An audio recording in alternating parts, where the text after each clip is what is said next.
Hello everyone. आज मैं class ninth geography का lesson one India size and location explain करने वाला हूँ।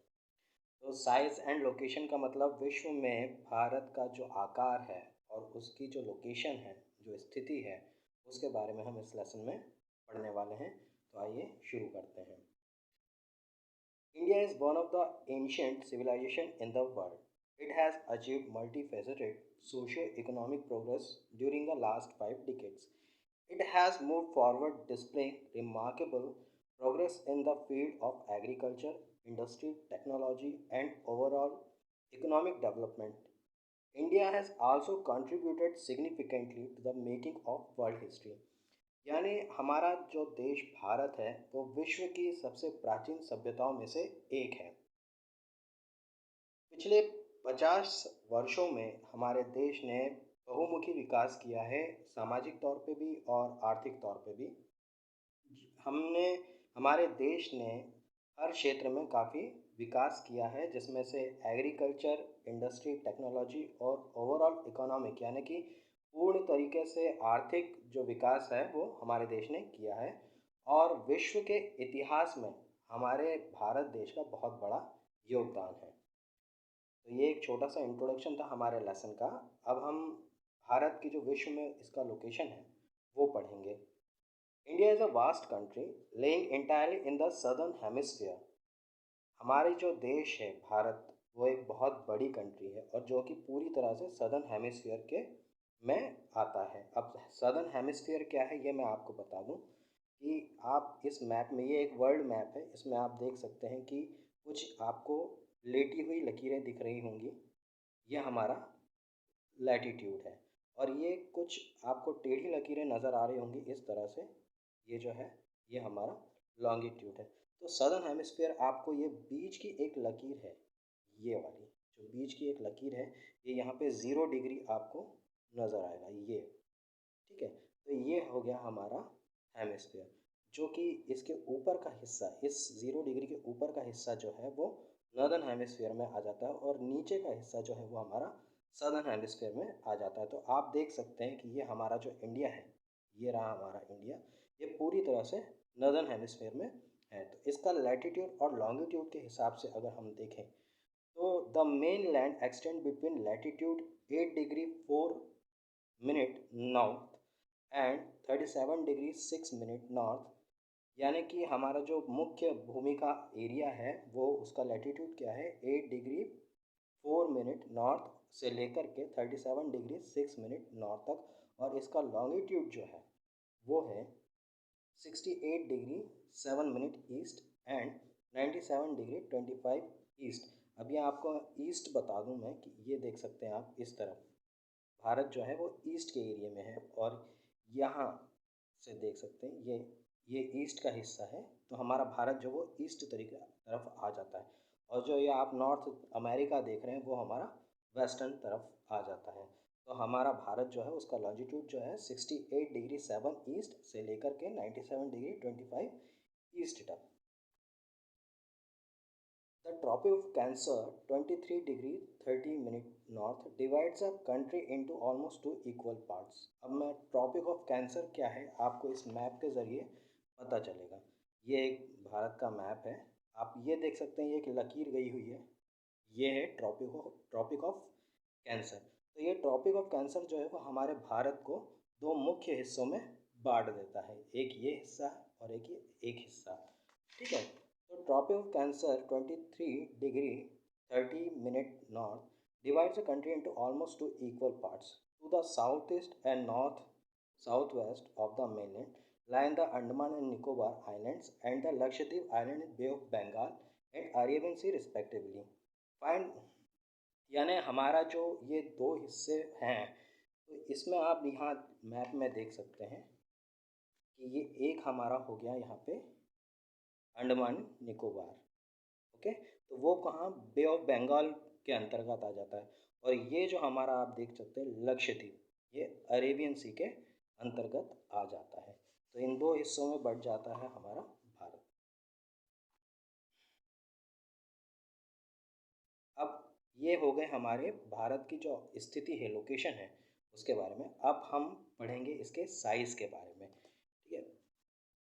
The land mass of India has an area of 3.28 million square kilometre, यानी हमारी जो भारत की जो धरती है, भूमि है, वो लगभग कितनी है, 3.28 मिलियन स्क्वायर किलोमीटर। अगर हम इसको लाख में कन्वर्ट करें तो ये हो जाएगा 32,80,000 स्क्वायर किलोमीटर, इतना बड़ा। India total area account for about 2.4% of the total geographical area of the world, यानी दुनिया भर में जितनी भी ज़मीन है, दुनिया भर में जितनी भी ज़मीन है उसका 2.4% जो है वो इंडिया के पास है।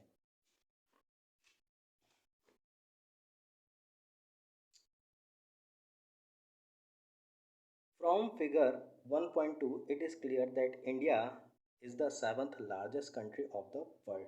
अब फिगर नंबर 1.2 को हम देख लेते हैं, यहाँ नीचे दिया हुआ है फिगर 1.2।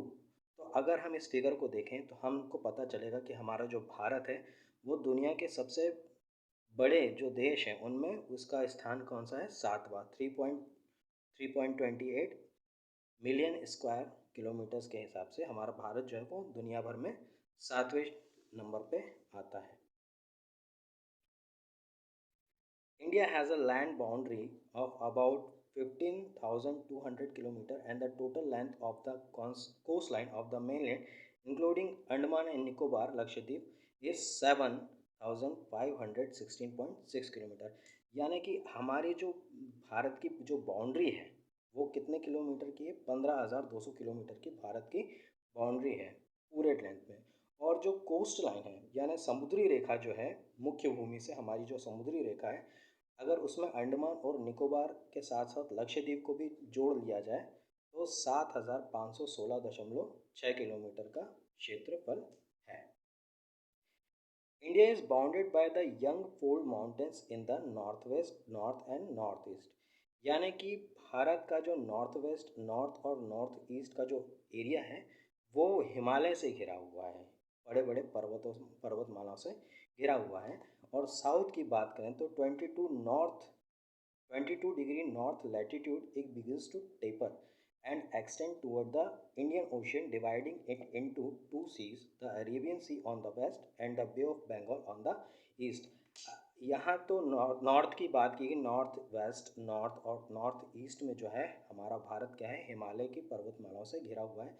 लेकिन अगर हम साउथ की बात करें तो साउथ में हमारे भारत का जो हिस्सा है वो टेपर का मतलब होता है कि वो सकरा होने लगता है, पतला होने लगता है और वो इंडियन ओशन में चला जाता है। और वो इंडियन ओशन को दो समुद्रों में बांट देता है, एक है अरेबियन सी वेस्ट में और ईस्ट में वो बे ऑफ बंगाल बन जाता है। इस मैप की तरफ से हम समझ सकते हैं, आप देख सकते हैं कि ये जो टेपर है, टेपर का जो वो मतलब था कि ये भारत का जो हिस्सा है साउथ में वो पतला हो जाता है। और ये इंडियन ओशन, ये आप देख सकते हैं इंडियन ओशन है जिसको कि दो हिस्सों में इसने बांट दिया है, एक है बे ऑफ बंगाल और दूसरा है अरेबियन सी। तो इस तरह हमें ये समझ में आया था ये बात।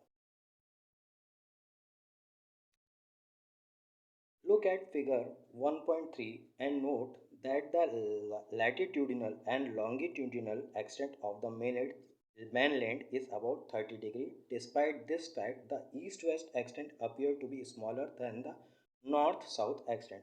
अब आप ये जो मैंने मैप दिखाया था आपको उसी में आप देखें कि जो ये भारत का हम देख सकते हैं कि लॉन्गिट्यूड और लैटिट्यूड जो है ये वाला जो हिस्सा है, ये आप लाइन देख सकते हैं, वो क्या थी,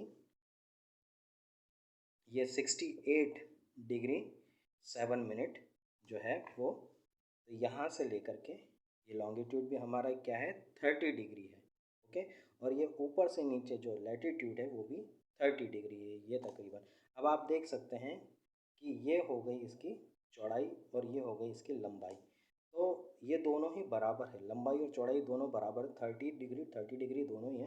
लेकिन फिर भी देखने से ऐसा लगता है कि ये जो भारत की जो लंबाई है वो चौड़ाई के मुकाबले ज़्यादा है, यही बात यहाँ पर कही गई है। From Gujarat to Arunachal Pradesh there is a time lag of 2 hours. Gujarat से लेकर अरुणाचल प्रदेश तक जो है हमारे समय में 2 घंटे का अंतर आ जाता है। भारत में जो समय है उसमें गुजरात से अरुणाचल अरुणाचल प्रदेश में 2 घंटे का समयांतर आ जाता है। Hence time around the standard meridian of India 82 degree 30 minute east passing through Mirzapur in Uttar Pradesh is taken as the standard time for the whole country. The latitudinal extent influence the duration of day and night as one moves from south to north। यानी हम अगर देखा जाए हमारे भारत का जो समय है वो गुजरात से अरुणाचल प्रदेश तक का जो है उसमें 2 घंटे का अंतर मालूम पड़ता है। तो हमारे देश में जो सामान्य तौर पे जो समय लिया जाता है वो कहाँ स्टैंडर्ड मेरिडियन का जो समय लिया जाता है जो कि 82 डिग्री 30 मिनट ईस्ट है, तो वो मिर्ज़ापुर उत्तर प्रदेश से गुज़रता है और उसी समय को हम जो है स्टैंडर्ड मेरिडियन में लेते हैं पूरे देश के लिए। क्योंकि देखिए समय हमेशा एक जैसा होना ज़रूरी है। अगर हम गुजरात से अरुणाचल प्रदेश के बीच का अगर कोई समय लेते हैं तो उसमें 2 घंटे का अंतर पड़ जाता है। इसलिए हम मिर्ज़ापुर में जो कि पूरे भारत के लिए एक स्टैंडर्ड टाइम उसको ले लिया जाता है पूरे देश के लिए। अब आगे हम पढ़ते हैं इंडिया एंड द वर्ल्ड। तो अभी तक हमने साइज़ और लोकेशन के बारे में पढ़ लिया है इंडिया के बारे में। अब हम देखेंगे इंडिया एंड द वर्ल्ड यानी भारत और विश्व। The Indian landmass has a central location between the East and the West Asia. India is a southward extension of the Asian continent। यानी कि भारत का जो लैंड मास है वो ईस्ट और वेस्ट एशिया के बीच में सेंट्रल लोकेशन पर है, बिल्कुल बीचों बीच में है। India is a southward extension of Asian continent. अगर हम एशियन कॉन्टिनेंट को देखें, आपको वर्ल्ड मैप में ये बात ठीक से समझ में आ जाएगी कि ये देखिए एशिया है और एशिया के बिल्कुल साउथ में ये इंडिया आ गया है, ठीक है ना। तो ईस्ट और वेस्ट के सेंटर में ये आ गया है, बिल्कुल बहुत ही परफेक्ट लोकेशन इसकी ईस्ट और वेस्ट में बन गई है एशिया के साउथ में। The Trans-Indian Ocean routes which connect the countries of Europe in the west and the countries of East Asia provide a strategic central location to India। यानी कि जितने भी ट्रांस इंडियन ओशियन रूट हैं, जो Indian ocean है उससे गुजरने वाले जितने भी मार्ग हैं जो कि यूरोप को वेस्ट से कनेक्ट करते हैं, यूरोप और वेस्ट को ईस्ट एशिया की कंट्री से कनेक्ट करते हैं, उन सभी रास्तों पे इंडिया जो है वो पड़ जाता है। इस वजह से इंडिया जो है वो एक सेंट्रल लोकेशन है और इसीलिए इसके सभी देशों के साथ बहुत अच्छी तरह से जितने भी यूरोप से लेकर के ईस्ट एशिया तक जितनी भी कंट्रीज़ हैं, जितने भी मार्ग हैं, उन सब में इंडिया वो है वो जुड़ा हुआ है। Note that the Deccan peninsula protrudes into the Indian ocean. अब जो हमारे भारत का डेक्कन पेनिनसुला है वो इंडियन ओशियन के काफ़ी भीतर तक चला गया है। आपको मैं दिखा दूँ यहाँ पे कि आप ये देखिए, ये जो हिस्सा है इंडियन ओशियन में काफ़ी दूर तक गया हुआ है, ये वाला पूरा हिस्सा, और ये 3 तरफ से समुद्र से घिरा हुआ है, ठीक है ना।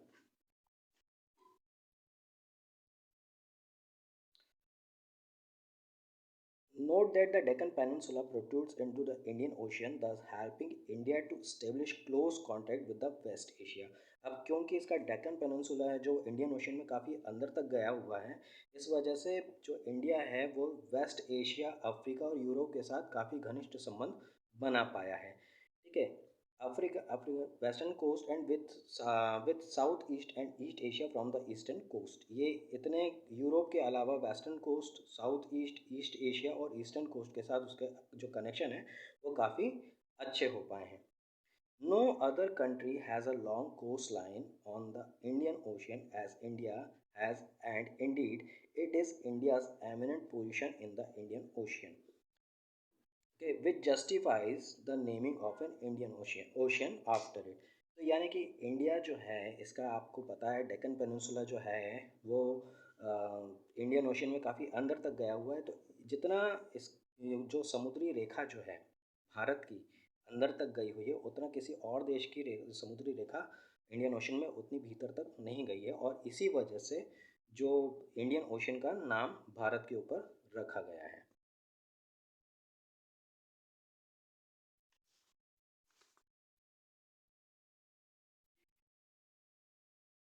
India's contact with the world have continued through ages, but her relationship through the land routes are much older than her maritime contacts. यानी इंडिया जो है भारत के साथ काफ़ी भारत जो है वो बाकी दुनिया के साथ काफ़ी पुराने समय से जुड़ा हुआ है, बाकी देशों के साथ उसके संबंध काफ़ी पुराने हैं, लेकिन किसी और रास्ते की बजाय जो लैंड रूट्स है, जो सड़क मार्ग है, वो काफ़ी पुराना है क्योंकि पुराने ज़माने में प्लेन नहीं होते थे, शिप नहीं होते थे, तो जो है पैदल यात्रा ही ज़्यादातर की जाती थी और ये पुराने समय में जो है रास्तों के मतलब लैंड रूट से ही पूरे दुनिया से भारत जुड़ा हुआ था. The various passes across the mountain in the north have provided passes to the ancient travelers. यानी कि भारत के नॉर्थ में जो माउंटेन्स थे उनके बीच में से कभी कभी कुछ जगहें निकल आती थी, कुछ रास्ते निकल आते थे जिनमें से हमारे जो प्राचीन समय के यात्री थे वो उन बीच रास्तों में से निकल कर यात्रा करते थे, तो भारत और बाकी दूसरे कंट्रीज़ के में आया जाया करते थे. While the oceans restricted such interaction for a long time. और वहीं जहाँ हिमालयों ने रास्ता दे करके दो चार देशों के बीच में जो रास्ता बनाया था, वहीं समुद्र ने जो है इस तरह का आवागमन देशों के बीच जो आवागमन था, जो ट्रैवलिंग था वो बंद कर रखा था काफ़ी लंबे समय तक क्योंकि समुद्र यात्राएं तब की नहीं जाती थी. These routes have contributed in the exchange of ideas and commodities since ancient time. यानी जो ये रास्ते थे, सड़क मार्ग जो थे, वो काफ़ी समय से जो हैं आइडियाज़ यानी विचार और कमोडिटीज़ यानी कि दूसरे हर तरह के साजो सामान जो है वो प्राचीन समय से ही दूसरे देशों के साथ इंडिया जो है वो आदान प्रदान करता आ रहा है, बेचना खरीदना करता आ रहा है. The ideas of Upanishad and the Ramayana, the stories of Panchatantra, the Indian numerals and thus thus could reach many parts of the world. और इसी वजह से जो हमारे भारत के उपनिषद जो हैं ग्रंथ वगैरह और रामायण जो है और पंचतंत्र की जो कहानियाँ हैं, इसी तरह इंडियन न्यूमरल्स यानी कि भारतीय नंबर जो थे और डेसिमल सिस्टम जो है वो भारत से दूसरे देशों में फैल पाया इन्हीं रास्तों की बदौलत. The spices, muslin and other merchandise were taken from India to different countries. और इन्हीं रास्तों से जो मसाले हैं, मुस्लिन हैं और जो दूसरे साजो सामान थे वो भारत से दूसरे देशों में ले जाया जाता था. On the other hand, the influence of Greek sculpture and the architectural style of dome and minarets from West Asia can be seen in different parts of a country. और इसके साथ ही साथ जो ग्रीक स्कल्पचर है यानी वहाँ का जो आर्किटेक्चर है, वहाँ की जो आर्किटेक्चर स्टाइल है वो हमारे भारत में कई जगह देखने को मिलती है. अब इंडियाज़ नेबर यानी भारत के पड़ोसी देशों के बारे में हम पढ़ेंगे. India occupies an important strategic position in south Asia. India has 28 states and 9 union territory. जो भारत जो है वो साउथ एशिया में एक बहुत महत्वपूर्ण जगह रखता है, उसकी पोजीशन जो है साउथ एशिया में बहुत ही इम्पॉर्टेंट है. भारत के 28 स्टेट्स है और 9 यूनियन टेरिटरीज़ हैं. India shares it's land boundaries with Pakistan and Afghanistan in the north west. यानी भारत जो है नॉर्थ वेस्ट में अपना जो ज़मीन की बाउंड्रीज़ है वो पाकिस्तान और अफगानिस्तान के साथ बांटता है. चाइना, नेपाल और भूटान इन द नॉर्थ यानी नॉर्थ में वो अपनी जो ज़मीन है वो चाइना और नेपाल के साथ साथ भूटान के साथ बांटता है. And Myanmar and Bangladesh in east में वो अपनी ज़मीन जो है म्यांमार और बांग्लादेश के साथ बांटता है. Our southern neighbours across the sea consist of 2 island countries. यानी कि हमारे साउथ में जो हमारे पड़ोसी जो देश हैं माना जाए, अगर समुद्र के रास्ते देखा जाए तो वो 2 द्वीप हैं countries, namely Sri Lanka and Maldives. यानी कि जो साउथ सदर्न नेबर्स हैं, हमारे साउथ के जो पड़ोसी देश हैं, वो अगर समुद्र के रास्ते जिसको वो अपनी ज़मीन बांटता है वो 2 आइलैंड हैं जिनका नाम श्रीलंका और मालदीव्स हैं. Sri Lanka is separated from India by a narrow channel of sea form by the Palk strait and the gulf of Mannar, while Maldive Island are situated to the south of Lakshadweep Island. यानी श्रीलंका जो है वो इंडिया से सिर्फ एक नैरो चैनल यानी एक पतली सी नहर से जो समुद्र के रास्ते जो नहर बनी हुई है उससे अलग होता है पार्क स्टेट और गल्फ ऑफ मन्नार की वजह से। वहीं while Maldives island are situated to the south of Lakshadweep island.